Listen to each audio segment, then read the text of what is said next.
बिस्मिल्लाहिर्रहमानिर्रहीम। राबिया बसरी रहमतुल्लाह ताला अलैह का तवक्कुल। एक दफ़ा दो आदमी हज़रत राबिया रहमतुल्लाह ताला अलैहा की ज़ियारत के लिए आए। तवील सफ़र से थके हुए थे और भूख भी लगी हुई थी। हज़रत राबिया रहमतुल्लाह ताला अलैहा के घर इस वक्त दो रोटियां थी। चाहती थी कि मुसाफिरों के सामने रखें कि एक साहिल ने दरवाज़े पर दस्तक दी और खाने को कुछ मांगा। हज़रत राबिया रहमतुल्लाह ताला अलैहा ने दोनों रोटियां उसे दे दी। मेहमानों के चेहरे पर तरौद के आसार पैदा हुए। हज़रत राबिया रहमतुल्लाह ताला अलैहा ने इनसे मुखातब होकर फरमाया, भाइयों तुम दिल तंग क्यों होते हो? क्या अल्लाह हमारे हाल से आगाह नहीं है?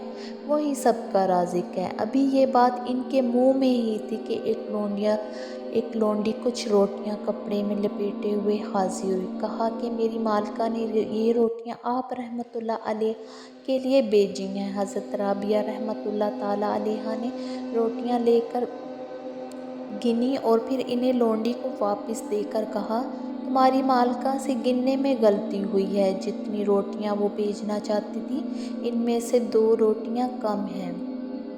लौंडी रोटियां वापस लेकर तमाम किस्सा अपनी मालिका से बयान किया। इसने कहा, बेशक 2 रोटियां मैंने गलती से कम गिनी हैं और 20 के बजाय 18 भेज दी हैं। इसके बाद इसने पूरी 20 रोटियां हज़रत राबिया रहमतुल्लाह ताला अलैहा की खिदमत में भेजी। हज़रत राबिया रहमतुल्लाह ताला अलैहा ने ये रोटियां मेहमानों के सामने रख दी।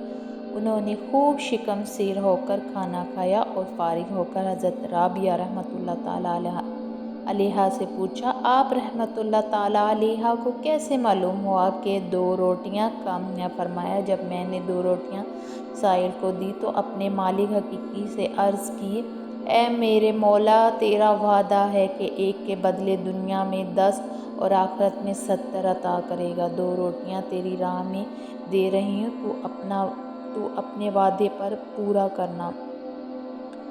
अल्लाह ने मेरी दुआ सुन लिया। अब मुझे 18 रोटियां मिली तो यकीनन ये गिनने वाली की गलती थी। यही वजह थी कि मैंने पहली मर्तबा रोटियां वापस कर दी थी।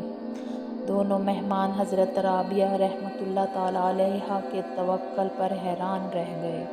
हज़रत राबिया रहमतुल्लाह ताला अलैहा बसरा में फ़ौत हुई। जब इनकी मौत का वक्त करीब आया तो इस ज़माने के बड़े बड़े उलमा औलिया इनके सरहाने खड़े थे। आप रहमतुल्लाह ताला अलैहा ने इनकी तरफ देखा और कहा, आप लोग यहाँ से चले जाएं, क्योंकि अब वो वक्त करीब आ गया कि बंदे का विसाल अपने मालिक से हो जाए। इसमें किसी गैर का गुज़र ना होना चाहिए। चुनांचे तमाम हाज़रीन आप रहमतुल्लाह ताला अलैहा का इरशाद सुनकर बाहर निकल आए। आप हज़रत राबिया रहमतुल्लाह ताला अलैहा ने कलमा तैयबा का ज़िक्र शुरू कर दिया। कुछ देर बाद सब बुज़ुर्ग दोबारा हज़रत राबिया रहमतुल्लाह ताला अलैहा के हुजरे में दाखिल हुए तो देखा आप रहमतुल्लाह ताला अलैहा का तैयार रूह रहमत इलाही की तरफ परवाज़ कर चुका था।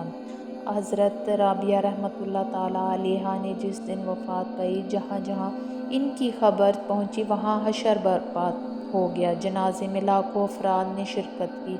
मज़ार मुबारक बसरा ही में वाक़या है। हज़रत राबिया रहमतुल्लाह ताला अलैहा अपनी ज़िंदगी में मोटे कंबल का कुर्ता पहने रहती। बवक्त रहलत वसीयत की कि मुझे इसी का कफन देकर दफना देना। लोगों ने वैसे किया। कुछ अरसे के बाद बसरा की एक पारसा औरत ने ख्वाब में हज़रत राबिया रहमतुल्लाह ताला अलैहा को देखा कि नहायत उम्दा रेशमी कुर्ता पहने हुए हैं। पूछा, वो कंबल का कुर्ता कहाँ है? हज़रत राबिया रहमतुल्लाह ताला अलैहा ने जवाब दिया, इसके बदले अल्लाह ताला ने मुझे ये अता किया है। औरत ने पूछा, ए राबिया रहमतुल्लाह ताला अलैहा, कोई ऐसी बात बता जिससे कुर्बे इलाही हासिल हो। हज़रत राबिया रहमतुल्लाह ताला अलैहा ने फरमाया, याद इलाही से ज़्यादा कोई ज़रिया कुर्बे इलाही का नहीं है। ए पाक परवरदिगार, हमें भी हकीकी मानों में अपना इश्क अता फरमा दे और हमें दुनिया और आखिरत में सुरखरू कर दे। आमीन या रब्बल आलमीन।